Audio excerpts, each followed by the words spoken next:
Hi everyone, this is Sam here with Fangirl Nation magazine, and today I am with Prueductions. I'm a fangirl. She's a fangirl, and she's also a local Arizona cosplayer. We are going to discuss her experience and mine, because I did actually compete at the Phoenix Fan Fusion Masquerade this year. Yeah, we're going to talk about the Masquerade experience. So, Prue, how do you feel post-con about the Masquerade? So the main reason I go to as many Comic-Cons as I do is to compete in masquerades. It's usually my favorite part. The whole concept of getting a chance to be on stage and being the character that I love, that I'm dressed as, I spent all this time, is the reason I love to do it. So the fact that Phoenix Masquerade did not go as well as I had hoped was kind of a bummer for the whole con for me. I did win, which was awesome, but that's not usually enough to cover negative aspects of how certain things were run. That is exactly how I feel, and I didn't place, so I wanted to bring someone who has placed to let you know the feeling is mutual. There were a number of reasons why we felt frustrated. Registration had some complications and confusion.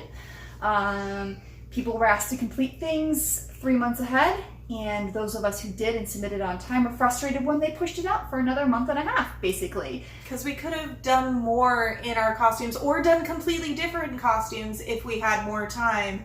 Like, my original plan last year for this year was to do a completely different character than the one I entered, but when they're like, you only have this set time frame and we only take the first certain number of finalists, I'm like, okay, well, I'm not going to make that costume anymore. I'll do one that I have almost done.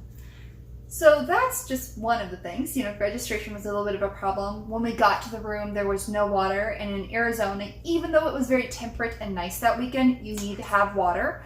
Additionally, they had a stand field the whole time, which most conventions, they'll call out the youth, and then they'll have novice wait, and then they'll line up novice, and they'll have journeyman wait, and then they'll line up journeyman, and so they go in sections, so that way you're not standing for 2.5 hours. And especially when your dress weighs 60 pounds. Yeah, she actually had to find a trash can to sit on. It was the most amusing thing in the world, but obviously well, I was very fun. grumpy while I was standing for an hour, and then finally someone had the idea to bring over this big metal trash can that we fit under my hoop skirt, and the moment I sat down was the first time I smiled in hours.